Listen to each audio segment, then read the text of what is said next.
Hello and welcome to Tech TV's Password with me, Peter Warren. And in this month's programme, The Final Frontier. Yes, we're talking about space. Space is, according to a recent report from the House of Lords, a place of opportunity for the UK, somewhere where we have an industry that's actually going somewhere, but one that the UK has to improve in. Unfortunately, the Lord's inquiry did not mention one of the most alarming developments, a rapidly escalating space war that has seen cyber attacks and physical intimidation of satellites by other satellites. An investigation from the Cybersecurity Research Institute, a sister organisation of Future Intelligence and Tech TV, which make the Password programme, has uncovered a systematic attempt by foreign powers to attack satellite systems and communications as part of a new cyber conflict to control this vital new area.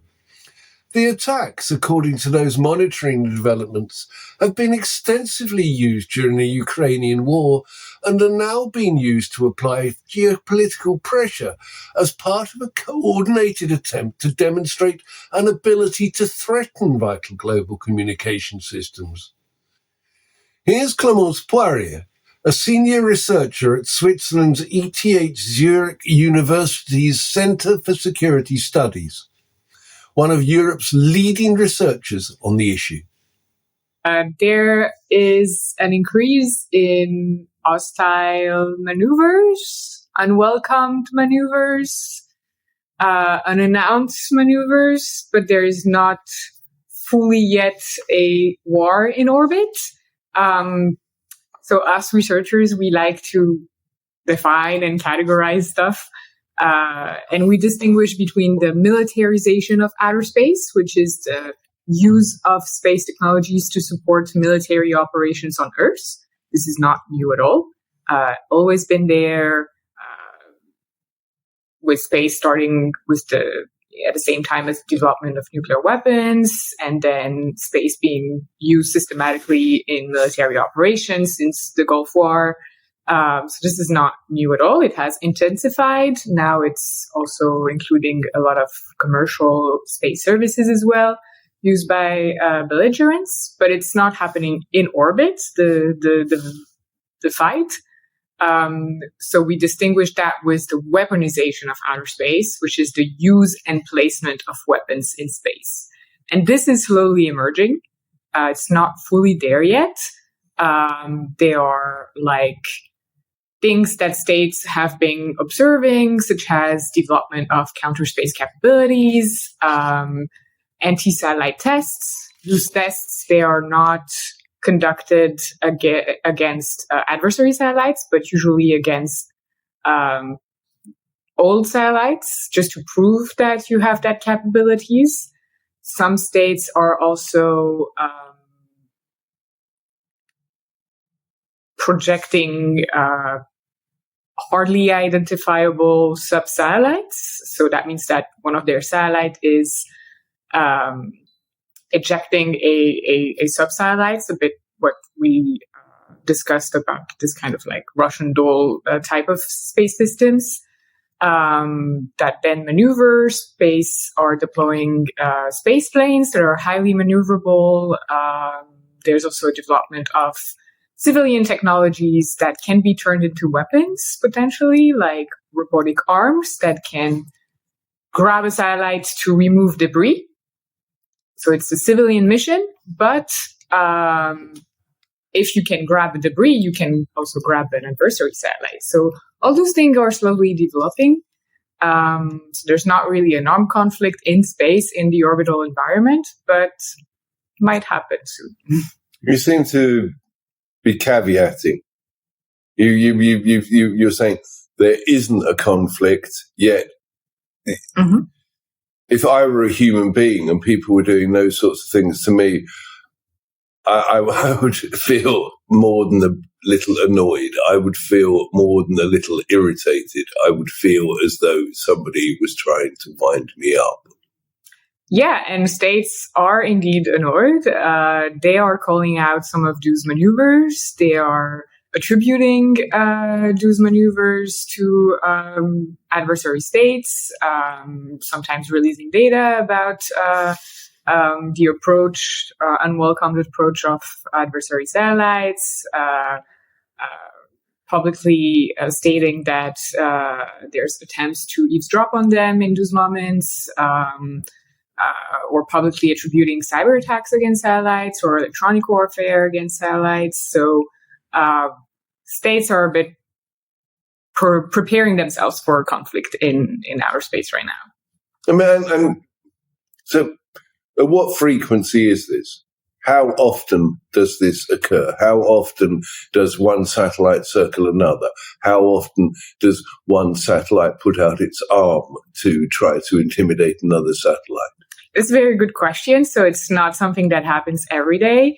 A lot of these things are just capabilities development at the moment. So they're not yet deployed. Some maneuvers like inspection missions of one satellite going around an adversary one, trying to eavesdrop on them and so on. This has been occurring more frequently in the past decade, let's say. It's not an everyday thing that space operators have to face, where they have to constantly maneuver to avoid those things. So it's not like daily occurrence, but this is something that they have to monitor with radar data to see what's going on in space, so that they can avoid collisions, that they can cut communications to avoid being eavesdropped on, this kind of thing. So it's slowly developing, increasing, but not an everyday life thing. One assumes that this occurs at times when there's some geopolitical tension on Earth. The incidences of this sort of activity tends to reflect what's going on back on the ground. Yeah, indeed. Actually, if you look at just before the war in Ukraine, so in November 2021, there was a anti-satellite tests that Russia did on its own satellites, but that created a lot of debris in space, and it created a lot of debris at an altitude where Earth observation satellites are. So at that moment where there was the military buildup at the Ukrainian border, that meant that a lot of those satellites that were taking pictures of Ukraine, they had to maneuver to avoid this debris. And while a satellite is maneuvering, it cannot conduct its mission, like taking pictures of Earth. So that means that at that moment, they captured less images of Earth than probably they were supposed to. It doesn't excuse some states completely missing out on the war and misinterpreting the military buildup. But it kind of started this way. And then on the eve of the invasion, there was a cyber attack against a satellite network that was used by Ukrainian armed forces, which prevented them from using satellite communication to coordinate and respond to the invasion. It also prevented them from accessing data from sensors that they had, for example, in the Donbass, like CCTV cameras and so on. So, of course, during moments of geopolitical tension, you have an increase of attacks or interference with space systems. And then in my research, I tried to investigate whether there were other cyber operations against the space sector as part of the conflict. And I found 161 cyber operations on both sides. So there's definitely a target on satellites back. There's definitely somebody is trying to give you a picture. Somebody is trying to send you a signal. There is a message that is occurring in all of this, isn't there? Because if somebody is intimidating a satellite, if somebody is carrying out a cyber attack, they're not doing it for no reason, are they? Yeah, it's a good comment, because a lot of those, for example, cyber operations, most of them are not destructive. So most of them have limited impact. So there's a lot of strategic signaling. It's a lot of interest from hacktivists also to target satellites or the space sector because it's kind of seen as a ultimate target or something that could be cool to do and that would generate media attention, even if their operations don't have any kind of impact on space operations.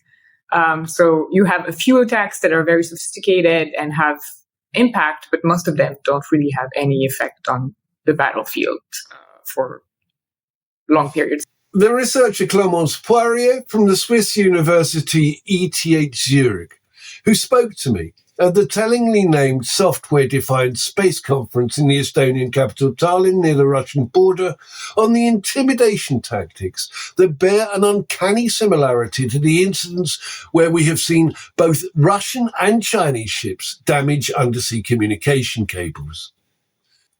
The extension of that activity to space has been ongoing. In January 2007, China successfully destroyed one of its obsolete weather satellites with a missile in a major anti-satellite test. The Chinese missile had no warhead and was the equivalent of a high-speed arrow. As Poirier pointed out, a similar tactic used by the Russians immediately before the Ukrainian war started led to a debris field that forced battleground monitoring satellites to take evasive action. The 2007 Chinese test was not the first time anti-satellite capability has been demonstrated. In September 1985, the United States destroyed its Solwind P-78-1 satellite with an anti-satellite missile fired by one of its warplanes, an F-15 Eagle that was 7 miles above the Earth and flying at just over 700 miles an hour. The satellite it hit was orbiting at 345 miles above the planet. Just as alarming as this missile capability is the potential for the satellite networks that we increasingly depend on to be interfered with by cyber operations. A point Tom Pace, a former United States Marine and the founder of the cybersecurity company NetRise, makes. Number one, all satellites have to communicate with what's known as like a ground air station. You know, there's some infrastructure on the ground that they're communicating with. And there's what's known as like an uplink that, you know, is essentially the invisible channel that it uses to receive information and update itself or whatever. And there's certainly been, you know, there's certainly units within the federal government who are responsible for assessing the probability and likelihood of satellites to be compromised using various approaches. I mean, you have, you know, electromagnetic pulses, you have kinetic weapons, you have any number of things that could be used. I mean, for certain satellites, I mean, we have aircraft that can reach certain levels of satellites depending on how high or low they are in orbit. So, you know, there's a number of ways that you could knock things out of the sky. You know, I'm sure someone somewhere has done something in space that the public's not privy to. But yeah, here's hoping it never gets that far because the world relies on that infrastructure and in a very significant way for any number of things. So what you're saying is you can hack a satellite. What if you're hacking a satellite? What do you want to achieve? What's the aim? I mean, you want to remove whatever the set of capabilities are that satellite is providing to whoever is reaping the benefit. So, you know, you had whenever, you know, Russia invaded Ukraine and that whole thing kicked off, you know, forgive me if I get the details not perfect, but essentially Russia did something that made Viasat just not possible. Like that infrastructure was basically taken down. And so if you were using a satellite phone and you had a Viasat subscription, that phone was a brick. That phone did you no good. And so then Starlink came around and was able to be more resilient to those types of attacks for whatever reason. Or you might want to knock a satellite out of the sky, or cause a denial of service attack against it that is like a GPS satellite. Or you might want to knock out a satellite that's broadcasting, TV channels, because you want that portion of the population to not have rapid access to information for whatever reason.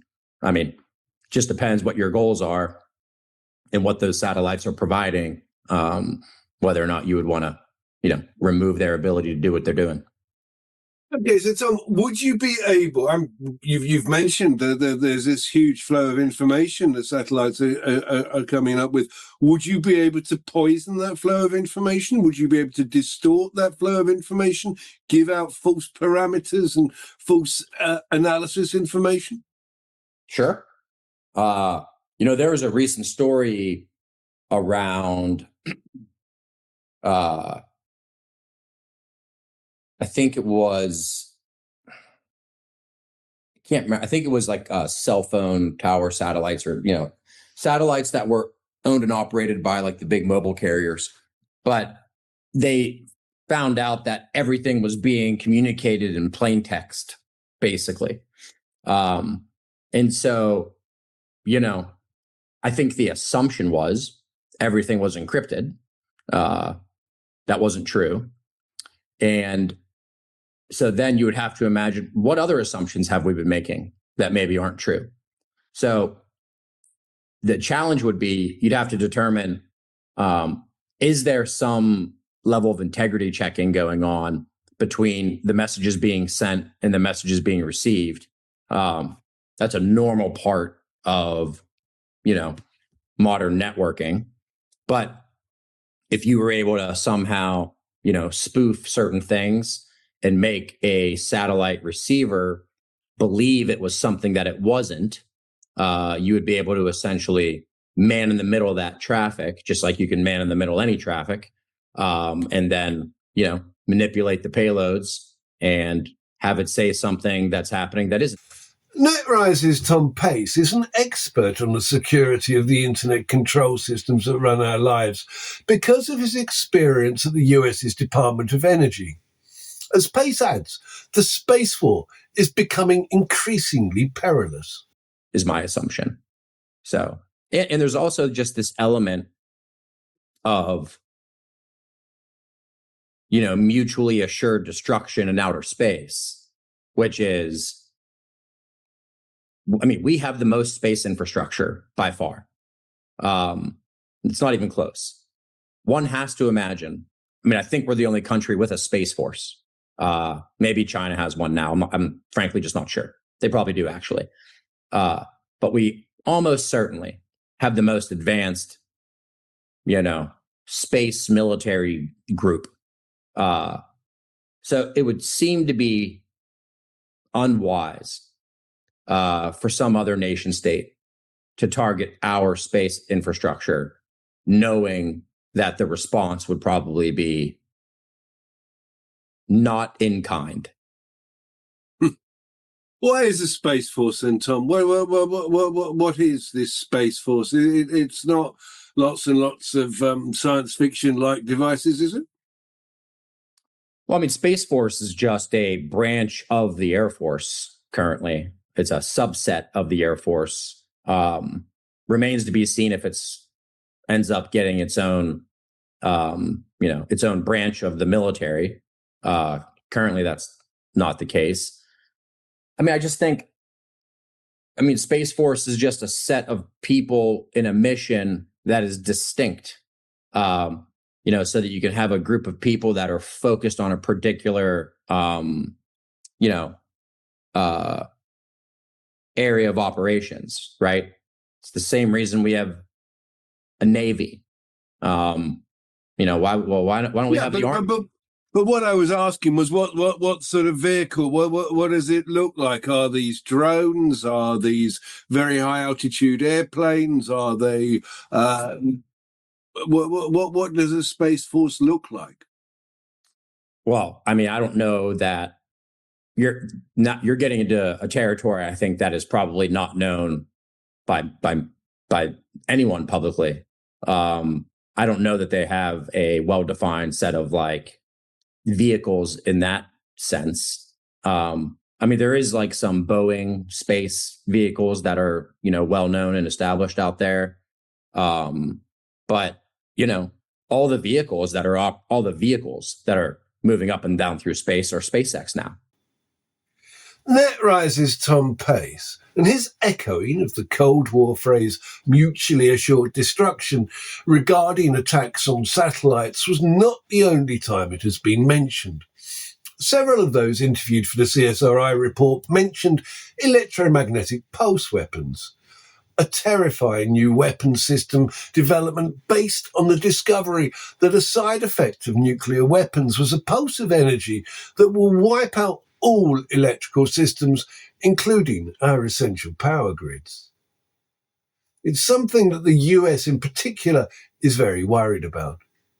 It has set in place measures to upgrade its military communications network to proof itself against such threats. And just how lethal they can be to satellites and ground infrastructure has been warned about by William Furchen, a warfare expert and author of the apocalyptic book 1 Second After, now being made into a film about the immediate aftermath of an EMP attack. Furchen is one of the world's leading experts on EMP. We'll start at the beginning. EMP, electromagnetic pulse, for some of your listeners who might not be up on it, is created by detonating a small nuclear weapon out in space 200 miles up. When the weapon explodes, it sets up an electrostatic discharge called the Compton effect, which cascades down to the Earth's surface. It's an electrostatic discharge. Once it hits the wiring, millions of miles of wiring out there, it feeds into the power grid, shorts off major stations, and also blows power lines off the pylons. So there was the Department of Energy study about 10 years back that said 5 years after such an event, 80% of our power grid would still be offline. That's catastrophic. So why are we worried about this now? If it's been around for, as you say, since 1962, then that's about 60 years or so that we've known about this. Why is it suddenly coming to people's attention? Well, I call it the expectation of normalcy. Everything worked yesterday. I mean, when you got up today, for example, where did your water come from? Question to you, where did the water come from? The tap. It always comes in the tap, Bill. Yeah, it's that magical tap that we all have in our house. It worked yesterday, expectation, normality, it worked today, it's going to work tomorrow. That's the scary part of this. We've known about it, but we're sort of been whistling in the dark. And the same way, basically, with nuclear weapons. It will be 80 years come August that the two only times that a nuclear weapon was used in combat killed at least 250,000 people. For 80 years, we've been stockpiling these weapons, but we're always saying, no, we're never going to use it. The Russians are never going to use it. The North Koreans are never going to use it. Well, how much longer are we going to go like that? Another 80 years? Or maybe tomorrow? So what you're saying is that, and I've been speaking to a number of military experts about this, who are saying that they are worried about people using a limited nuclear device.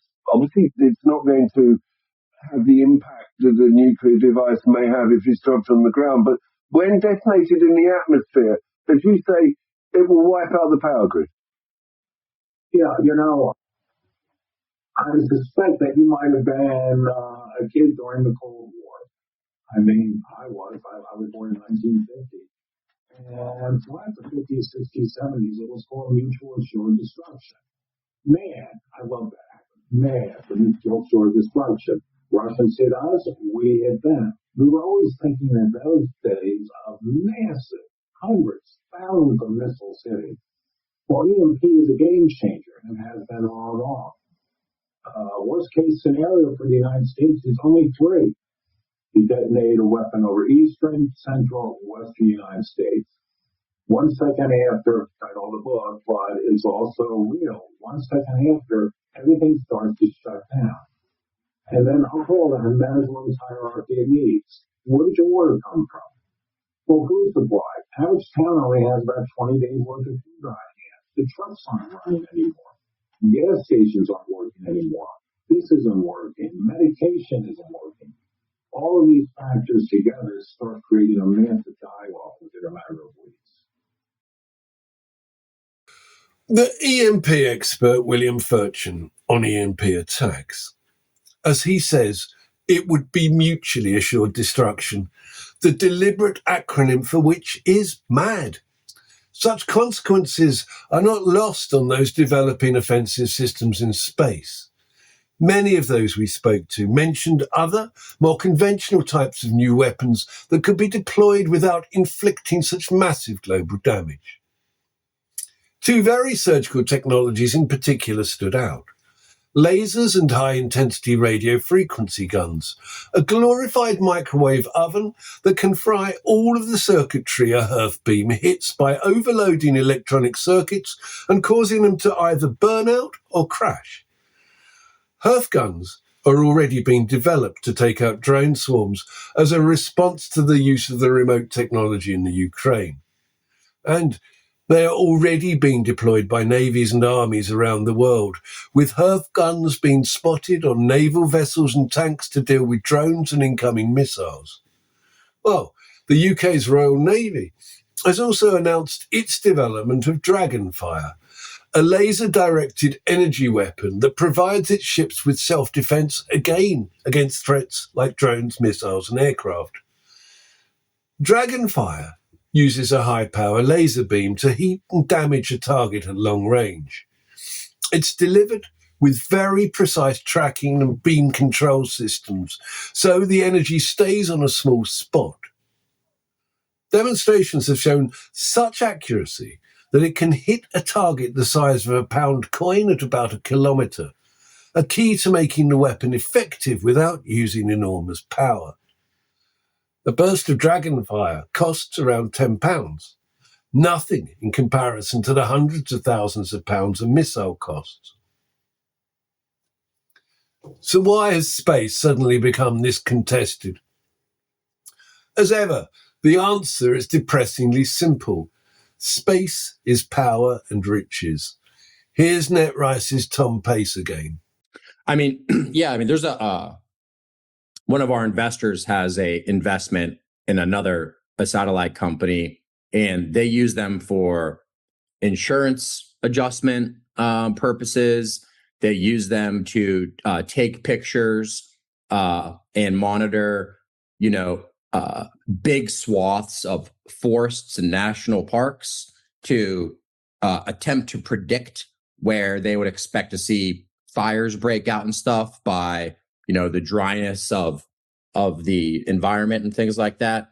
There's just countless opportunities. It's a totally new paradigm. And so we're probably not even capable of properly understanding all of the use cases that are going to, be available to us. I mean, that's a bit of a shock to people, isn't it? Because, they think about satellites as being up there and remote, and to actually be providing information like that. I mean, you can use satellite data to actually work out whether crops are ripe or not, and whether you should send in the combine harvesters. You can divine so much information from so far up.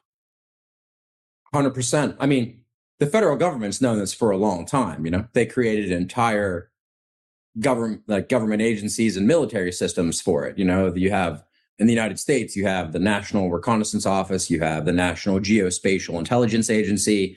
Obviously, you have NASA. I mean, it's not been lost on certain elements of the federal government how important these things are. So it's just becoming, the technology has come down in cost, so people can access it. The ability to attach yourself to a private space corporation like SpaceX, there's others too, that allows you to get your private company payloads into orbit, is something that just was not available to people. You'd have to somehow have like some connection at NASA for a rocket that's going to go up once every 3 years or something crazy. And so anytime you give people more the ability to transport more supply in a capitalist economy, at least, you're going to get more demand just kind of automatically. And that's what's happening. NetRise's Tom Pace. And as both he and Zurich University researcher Clemence Poirier have mentioned, interfering with that flow of data is even more valuable than the last resort of taking out a satellite with more conventional weapons. A point realised by Estonia, one of the more technologically nimble countries in the world, which is because, says Paul Lias, the head of space at the Estonian Ministry of Economic Affairs and Communications, it can see cyber gold in the stars. It might sound strange that why should a very small country with 1.3 or 1.5 billion people go to space?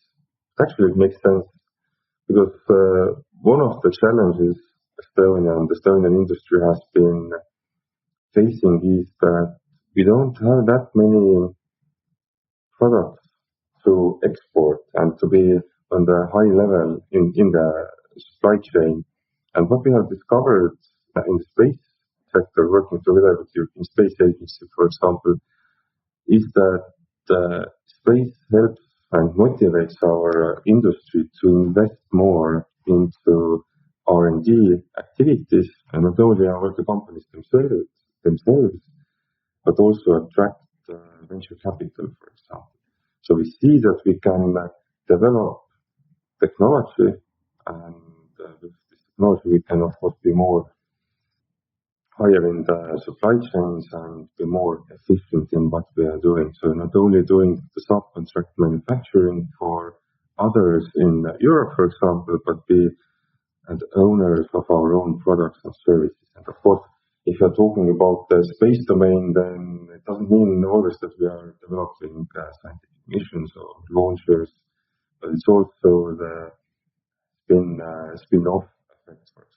How these space technologies could be used in other domains. For example, there have been examples of developing supercapacitors for the space domain, but today, of course, the main customer, the main market is not in the space domain, but it's in the automotive industry.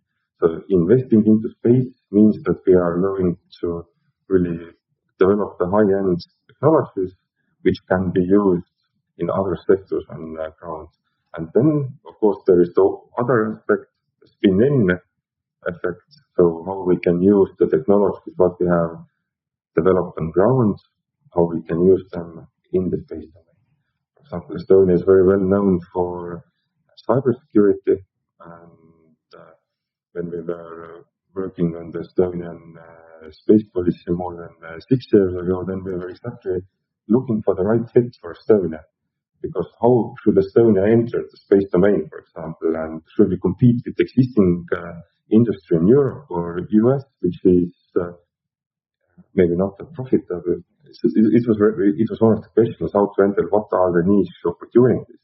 And then we discovered that actually we are already very good and we are well established in IT and cybersecurity, and then we started to look into the area. So in which direction the cybersecurity market, also in the space domain, will develop, and together with the European Space Agency, then, for example, we started to work on the Estonian industry to get the cybersecurity experience also used in the space domain. So, of course, if you're now listening, then of course, maybe 6 years ago, cybersecurity at space, I was heavily criticized about it because one of the questions back then, it was a very human and easy question. So why should someone attack the Cube satellite?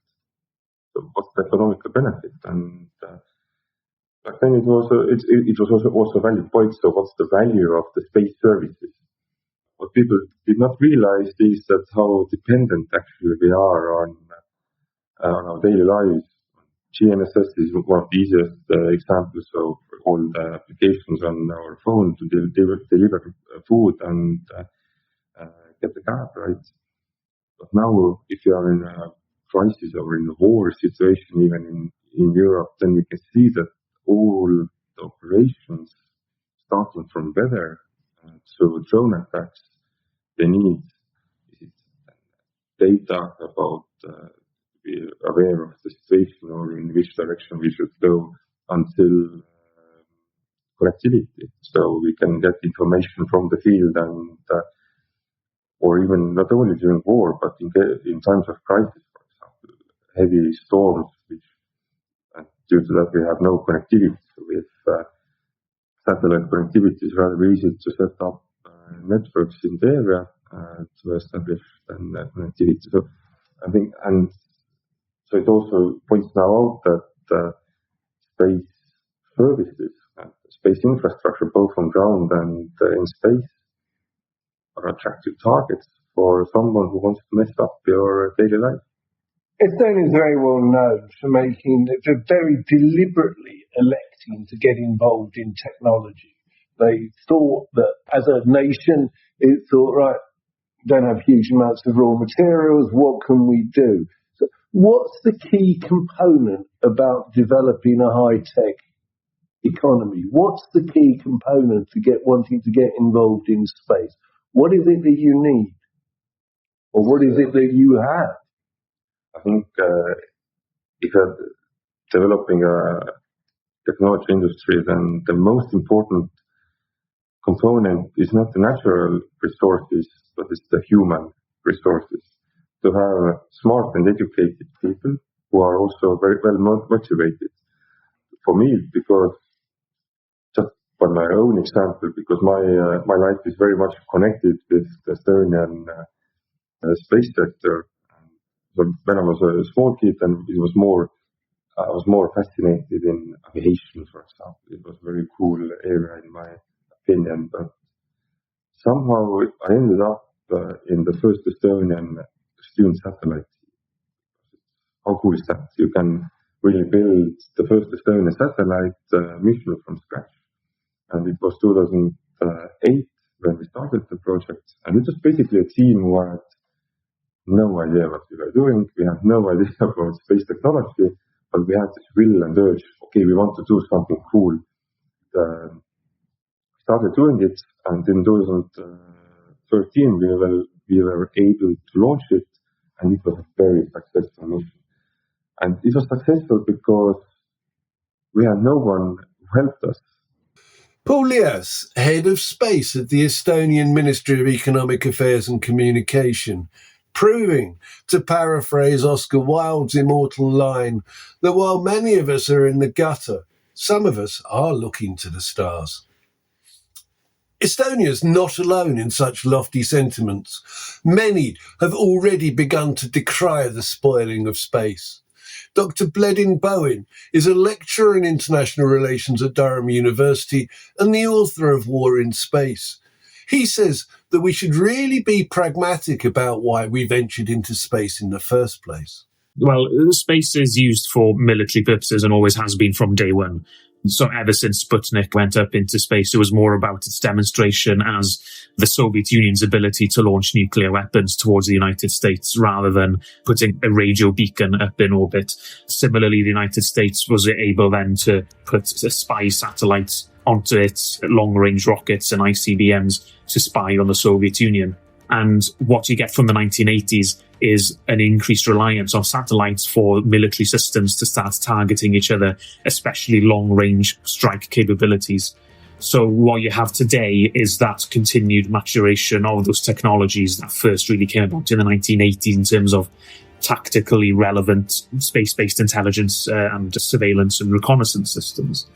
And what you also have is the spread of those technologies to non-Western militaries. So you have Russia and China who have modernized their militaries in the last 25, 30 years.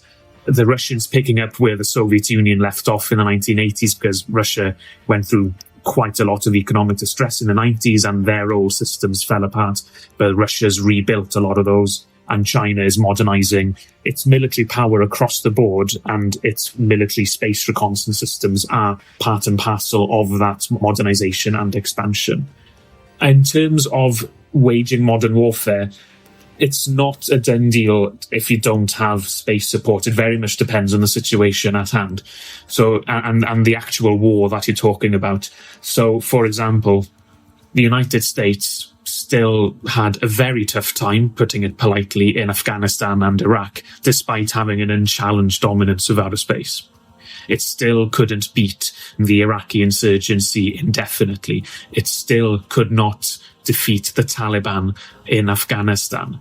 We're still dealing with those problems now. Resistance still ongoing because they managed to find ways to adapt to the way the Americans fight their wars and deploy their military forces and conduct long-range strikes or drone strikes. There are always countermeasures to the weapon systems you want to employ.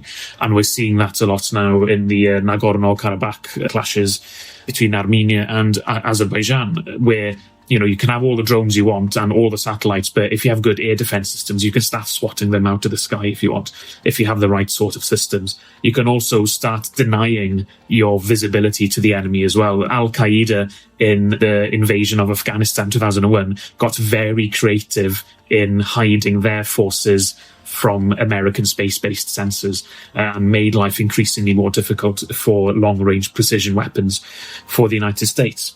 It's a different case, however, if you're looking at, say, China versus America over Taiwan, perhaps, where there's a greater dependency on satellite support systems for waging maritime and air warfare against a better equipped adversary that also has its own space systems. But there are still always options and adaptations that you can have towards enemy space systems, and also mitigations if you also lose your own satellite support systems as well. So some of the things I try to tease out in my book is to think through the push and pull of how dependent are you on space systems, and when do you actually need to deny space support to the other side, and what mitigation measures can be in place to make sure that you can get by in a pinch without space systems. So I wouldn't write off anyone just because they might have some problems in space. It can make life more difficult, but it's not a done deal. Who actually owns space? What governs what people are after in space? Well, nobody owns space, so there's no territory that's owned by any state, and it's not the right of any state or authority to portion out any territory in space.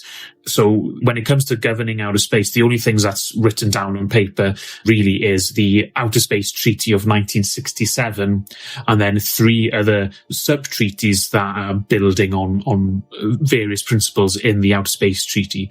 And that sort of sets the broader principles and the broader legal philosophy around providing access to space for all, or the right of access to space for all, for space exploration and peaceful purposes.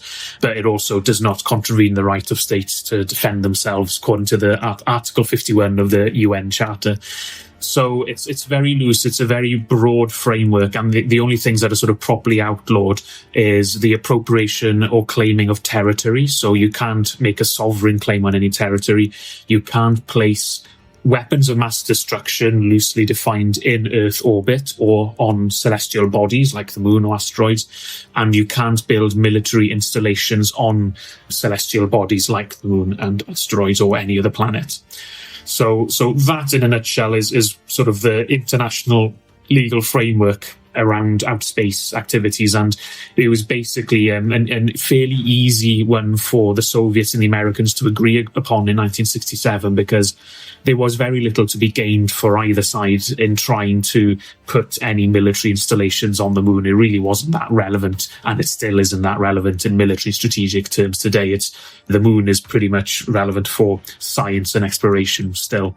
The Moon Treaty, or the Moon Agreement, which was put forward in 1979, hasn't really been ratified and even signed by most countries in the world. And that was a treaty that was unpopular because it tried to resolve the problem of how to equitably distribute the potential resources of the moon when only very few states had the capability to do so. And that is a debate we're seeing now with all the hype and hot air now about lunar resources or asteroids. But we have the United States, Luxembourg, and possibly China, who have written domestic laws which will allow companies to go to the moon or the asteroid and take the minerals or regolith and then sell it in those states. So they don't claim the territory, but they can sell what they find. So this is mining of the moon, mining of asteroids. That's what we're beginning to talk about now. Well, so some people are beginning to talk about, which I think is very premature, because nobody knows what the real bounties of the moon are, if there are any to be had, and it's still massively expensive to get there. So it's one of the few areas where the legal discussions are far in advance of the actual problem actually needing to be resolved. So in that sense, it's good. I mean, they are talking about helium-3 on the moon, aren't they? Oh, they've been talking about that for a generation already. So, I mean, there's nothing significantly changed that makes it more accessible now. And the helium-3 bubble burst a while ago. So now it's about utilizing the lunar regolith to make rocket fuel for rovers and other space probes that might launch from the moon. So you only need to send them to the moon and then refuel them at the moon, which is far cheaper than giving them more fuel if they want to go to Jupiter or Saturn or Neptune or the outer planets, for example. What is regolith? The soil, the surface matter. And we can make fuel out of that? Well, that's some scientific sort of proposals anyway. It's not been proven, but if you can distill hydrogen and oxygen from what you find on the lunar surface, then you can theoretically make rocket fuel out of synthesizing, sort of mixing the compounds. But this is very much scientific exploration. This is not stuff that's relevant for the global political economy or military power. It's very much science and exploration, their sideshows, their prestige. It's not actually altering, the balance of power on Earth, because it's still so expensive to do anything in space. And we still don't know enough about what the moon is actually made of to know whether there's anything worth actually mining on a large economic scale there. Well, it's cheese, isn't it? Yeah, I don't think Wallace ever figured out what sort of cheese it tasted like in the end. Dr. Bledin Bowen, a lecturer in international relations at Durham University and the author of War in Space, on the competition for raw power in the skies above our heads. As Dr. Bowen says, the space race has always been about an arms race since Sputnik's 1957 launch precipitated the US's Corona satellite program. Since then, it's become a free-for-all. So much so that in the last 2 months of 2025, South Korea, Iran, Taiwan, and Japan attempted to assert satellite capability. The South Korean satellite confirmed its successful launch with a signal to a South Korean ground station in Antarctica, while Japan and South Korea have stated their aim of developing a satellite network that is proof from jamming by North Korea and China. Fears shared by Taiwan. For Taiwan in particular, satellites have become increasingly vital due to its fears over Chinese invasion. Several of the satellites it launched last year are intended to pick up signs of Chinese naval activity, a point made by Holmes Liao, senior advisor from Taiwan's space agency, last December, who said that Chinese ships had been habitually disabling their automatic identification systems. In the past, he said, we've identified many incidents where Chinese ships, cargo ships or otherwise, either turn off or they disguise into something else, or they spoof their locations into a completely different area. Satellite surveillance would allow the Chinese to track those ships. It's a battle that, in a sense, was foreseen at the start of the superpower space race of the 1960s, when legislators must have felt a little surreal debating the subject of who owned space and who had rights to it. Here's Professor Stephen Freeland at the University of Western Sydney in Australia from an interview for PassW0rd in 2020 on owning space. Freeland is also the co-chair of the UN Committee on the Peaceful Uses of Outer Space, which discusses the exploration, exploitation, and utilization of space resources. There are 5 treaties, but they have quite a few fundamental principles around the fact that space can't be colonized, the fact that there's an overall notion of peacefulness, peaceful uses of space. There are limitations on certain types of weapons. There's a liability regime if things go wrong and there's collisions. There's a responsibility regime so that the UK is responsible for all of its citizens' actions in space and what they do in space. Fundamental principles that work really well, and around cooperation and taking account of others' interests and all of that. So those treaties, and so that was the 1967, we know it as the Outer Space Treaty. It's got a longer name. And that's a fundamental framework principle treaty, like the Geneva Conventions are for warfare, like the United Nations Convention on Law of the Sea is for the law of the sea. This is the fundamental one with the fundamental principles. The subsequent 4 treaties essentially add some flesh to that. The last of those treaties was in 79. We know that as the Moon Agreement. And that was a treaty about mining the moon. So the discussions that are sexy now were also on the agenda then.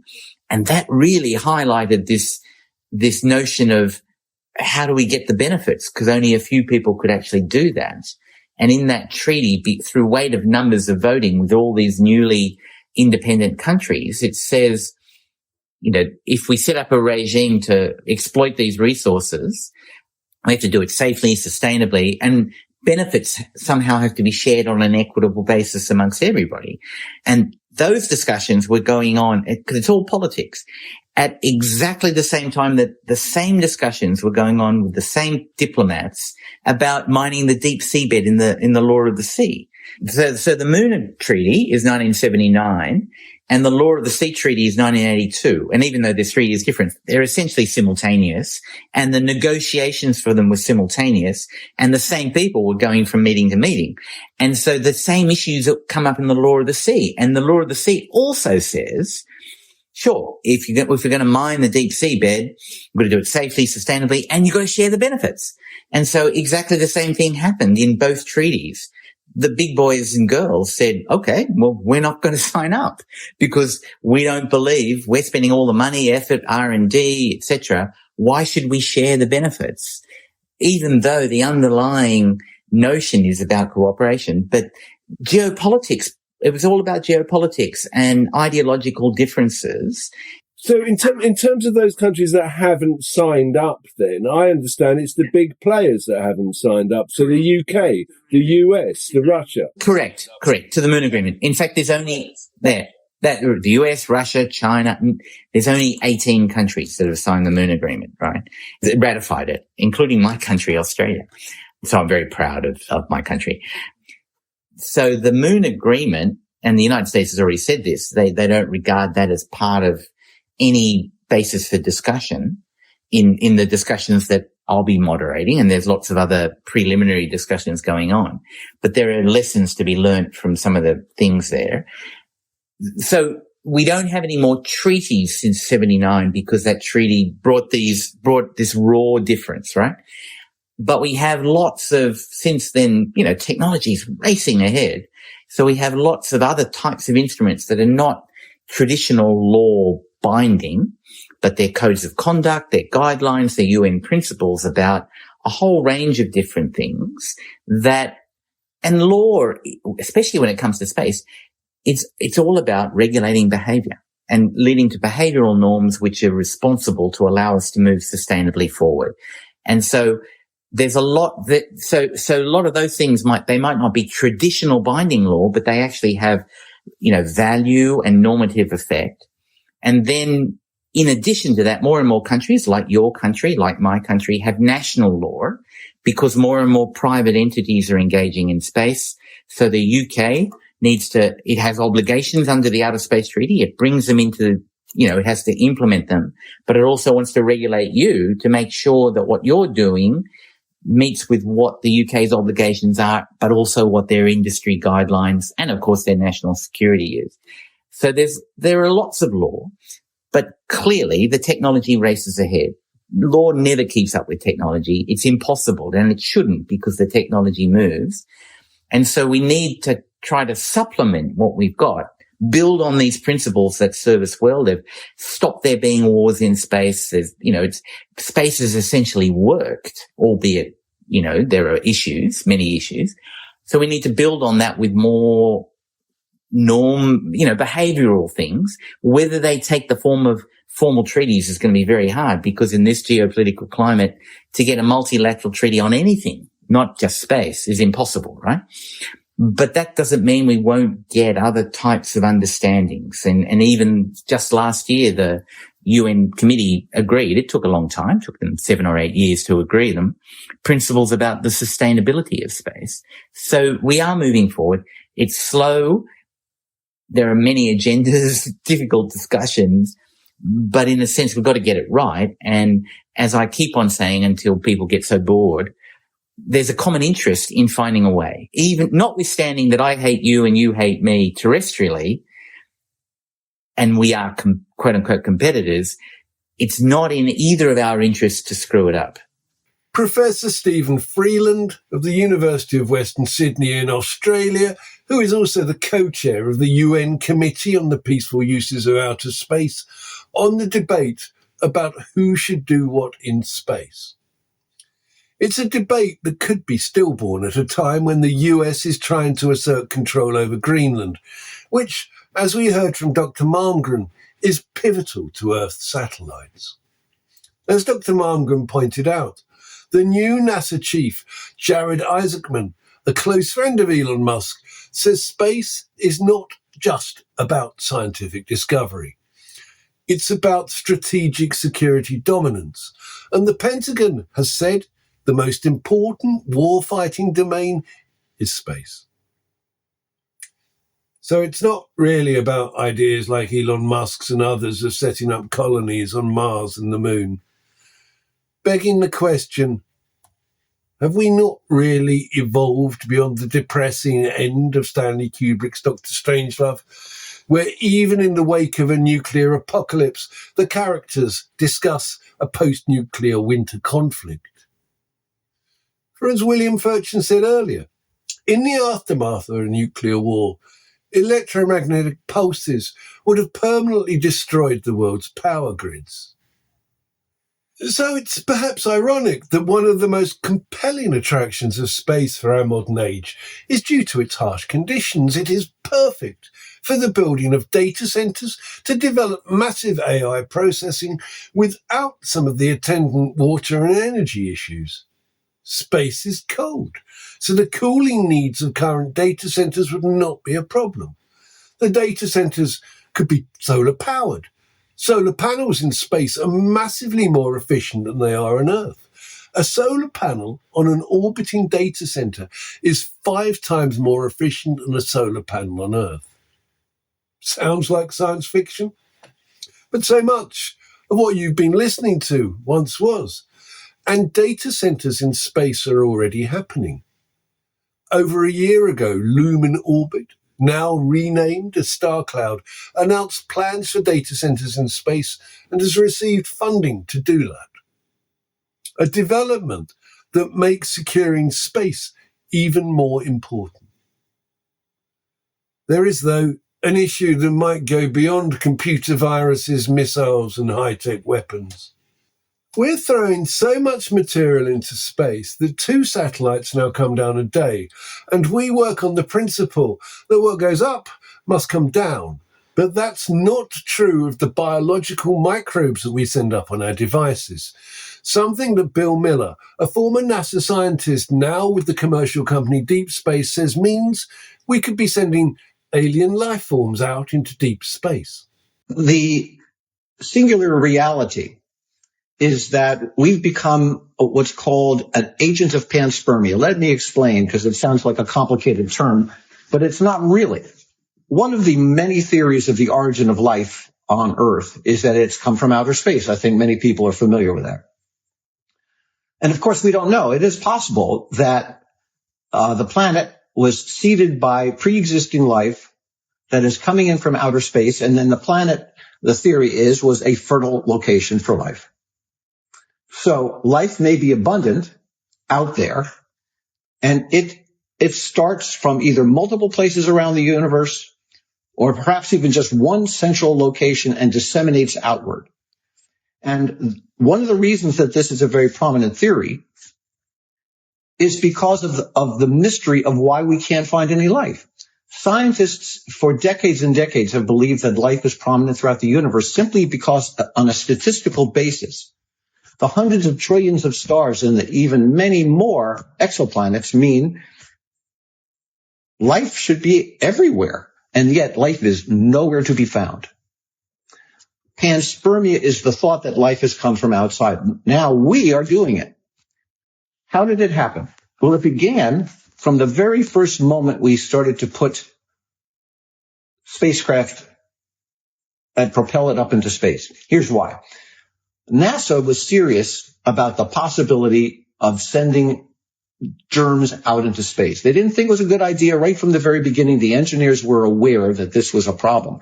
And so they developed what were considered highly vaunted clean rooms. These clean rooms, they felt, were utterly sterile. So they would go around with their little swabs and they would culture on these plates and look for microbes. And then they would report back to their supervisors, the spacecraft is clear, no problem. Well, here's what's happened, Peter. In the ensuing decades, we now have genomic techniques that are identifying forms of microbial life that were completely invisible. So how inaccurate were this old culture technique? Wildly inaccurate. Not just a little bit. In fact, we probably were not culturing 10% of the total microbes that were in and on those spacecraft. We weren't being negligent at that time. We simply didn't know better. We didn't have the technology to know better. When I was in medical school, I was taught that the insides of our body, except for our guts, were sterile. My pancreas, my spleen, my brain, these are all sterile compartments. Well, now we know that's not true. That's not because of cultures.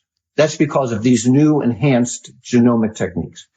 So inadvertently, we have been propelling microbes out into space. Here's the issue, though. Back then, we didn't understand how hardy microbes are.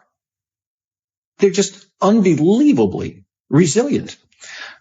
There's a whole category of life that's called extremophile microbial life.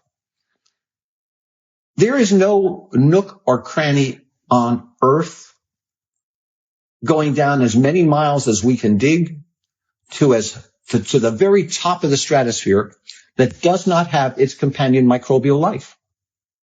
When you go down many miles beneath the Earth's surface, where there's no light, where there's no oxygen, it was long believed that no microbe could survive. Well, microbes are so intelligent with respect to their metabolic processes that they actually live off electron flows. They live off uranium emissions, radioactive emissions. They have all sorts of tools in their kit to survive that are very unlike the way we humans conduct our own metabolism. They can also go into spore states. These are dormant states in which their metabolism drops to virtually nothing. So you can combine a microbe who has a life cycle that can be measured in 1,000 years with a spore state. And a recent paper talks about a retrieval of a set of microbes from strata that are 100 million years old, rock sediment that's 100 million years old. There were living microbes that could be found, that could be brought, regerminated, and brought back to life. So we send microbes into space without knowing. We send microbes into space that are incredibly hardy without realizing. Now it's different, Peter. Here's why. Now we're doing it on purpose. Two ways. One is we have private industry, and I'm not against private industry in the slightest. It's just that the rules can be different. So remember the Tesla car ad? The astronaut in the red Tesla, and it was and on the dashboard it says, "Don't panic." It was brilliant advertising. It was magnificent. But Tesla said right off the bat, they don't care whether or not it was sterile.